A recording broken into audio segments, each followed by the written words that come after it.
இருளை விலக்கி உலகை எழுப்பும் ஞாயிறு அங்கே குடியிருப்பான். அவன் ஆனை முகத்தனின் அடியவர் மனத்தில் ஒளியாய் வந்து கொலுவிருப்பான்.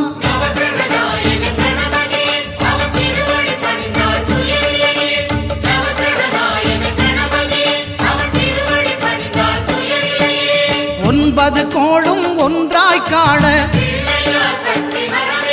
அங்கு கற்பகம் என்னும் கடவுளின் மெய்யில்